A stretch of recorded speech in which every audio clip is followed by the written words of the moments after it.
ولایت ہوتی کیا ہے؟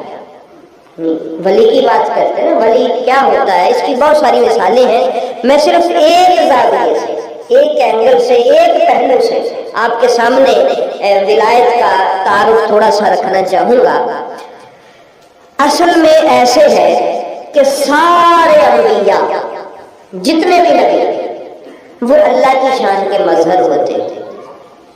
سارے نبی کس کی شان کے؟ اللہ کی شان کے مظہر ہوتے ہیں۔ جتنے بھی انبیاء آئے کائنات میں وہ اللہ کی شان کا اظہار بن کے آئے۔ اللہ تعالیٰ نے دنیا والوں کو اپنی شان دکھانا تھی تو نبی سامنے کر دی، فرمایا میری کسی نے شان دیکھنی ہے، مجھے تو کوئی دیکھ نہیں سکتا، یہ میرے نبی کو دیکھ لے۔ ٹھیک ہے، اللہ اپنی شانوں کا اظہار آدم علیہ السلام کو بھیج کے اللہ نے اپنی شان کا اظہار کیا، پھر دوسرے نبی آئے پھر اور شان کا اظہار کیا۔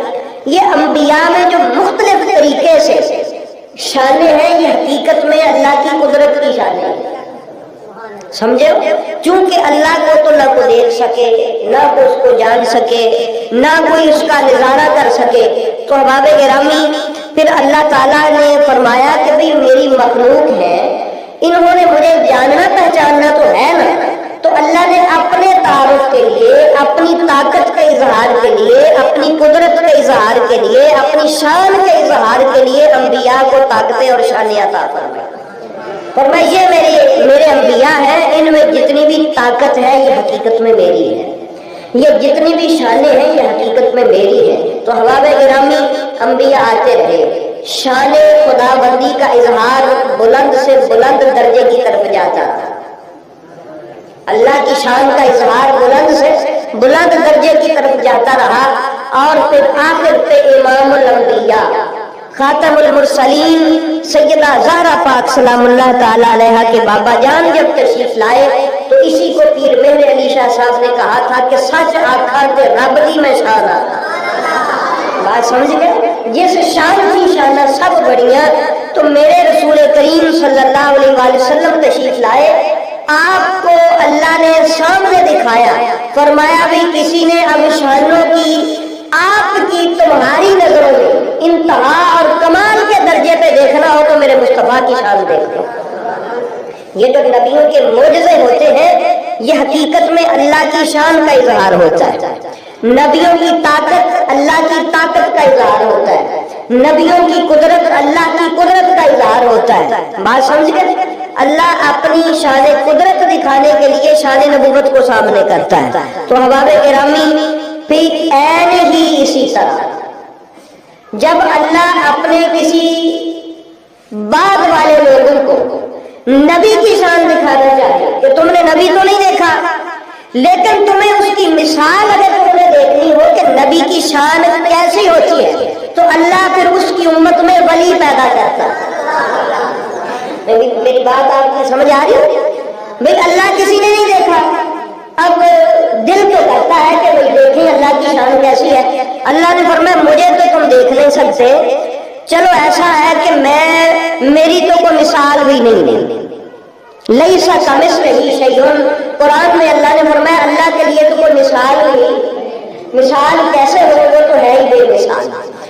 اب چونکہ انبیاء جو ہیں ان کو پھر اللہ مثال کے لیے پیش کرتا ہے کہ ان کی مثال تو دکھائی جا سکتی ہے، فرمایا یہ جو تم نے نبی کی شان دیکھی ہے نا یہ نبی کی شان نہیں ہے، یہ حقیقت میں اللہ کی شان ہے۔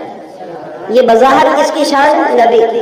اچھا اب نبی بھی آئے وہ چلے گئے، عیسیٰ علیہ السلام کی امت میں دوسرے انبیاء آئے وہ چلے گئے، پھر اس سے پہلے انبیاء آئے وہ بھی چلے گئے، تو ہر امت میں ان کے جانے کے بعد انبیاء کا ذکر تو ہے، سمجھ آ گیا؟ انبیاء کا ذکر تو موجود ہے۔ اب اللہ کو رحم آیا، ترس آیا، اللہ نے فرمایا بھئی یہ ایسے ہیں، ان کو چونکہ بغیر دیکھے کسی بات کی سمجھ نہیں آ سکتی، ہمارے لیے حواس خمسہ ہے، ہم دیکھتے ہیں، سنتے ہیں، پکڑتے ہیں، چیک کرتے ہیں، چکھتے ہیں، سونگتے ہیں، اور پھر ہمیں ایک چھٹا اللہ نے نتیجہ نکالنے کے لیے عقل کا نور دیا۔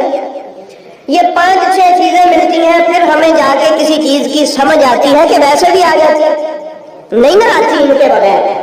اب چونکہ ہم مجبور ہیں اللہ کی مخلوق میں، ہمیں سمجھ نہیں آ سکتی تھی کہ نبیوں کی شان کیا ہوتی ہے۔ اللہ نے فرمایا یہ بیچارے تو آئے ہیں اتنے نبی کے وصال کے اتنے 100 سال بعد، اب انہوں نے اگر دیکھنا ہو کہ نبی کی شان کیسی ہوتی ہے تو ان کو کوئی مثال تو دینی ہے نا۔ پھر اللہ اپنے نبی کی اس امت میں ولی پیدا کرتا ہے، اپنے نبی کی اس امت میں کیا پیدا کرتا ہے؟ ولی پیدا کرتا ہے، تاکہ ان کو سمجھ آئے کہ جس کا غلام یہ شان دکھا رہا ہے اس غلام کا آقا نبی کس شان کا مالک ہوگا۔ تو یہ جو اولیاء ہیں، جس طرح پچھلی امتوں میں انبیاء کے بعد اولیاء گزرے ہیں، حضرت آصف بن برقیہ کا آپ نام سنتے ہیں، وہ نبی تو نہیں تھے، وہ ولی تھے، وہ جو تخت لے آئے تھے، بات سمجھے ہو، تخت لے آئے تھے۔ اللہ نے فرمایا بھئی بات یہ ہے کہ اگر کسی نے سلیمان علیہ السلام کی نبوت کی طاقت کو دیکھنا ہو تو ان کی امت کے ولی کی اس شان کرامت کو دیکھ لے، سمجھ میں آ جائے گا کہ جس نبی کے امتی کی شان کرامت یہ ہے، اس نبی کی شان نبوت کا کمال کیا ہو۔ تو یہ آپ نے ذہن نشین رکھنا ہے کہ اولیاء کی یہ جتنی بھی شانیں ہوتی ہیں یہ حقیقت میں شان نبوت کا پہرا دینے کے لیے ہوتی ہیں، شان نبوت کو سمجھانے کے لیے ہوتی ہے۔ اب جو شخص اولیاء کی کرامت کا انکار کر دے اس کا مطلب ہے کہ وہ اللہ کے نبیوں کی شان کو سمجھنا ہی نہیں چاہتا، اس کا دل ہی نہیں ہے کہ وہ نبیوں کی شان کو سمجھ سکے۔ اب آپ نے یہ ساری زندگی ذہن میں رکھنا ہے کہ یہ جو اولیاء کی ہم شانیں بیان کرتے ہیں ان کے علم کی شان ہو، ان کے تقویٰ کی شان ہو،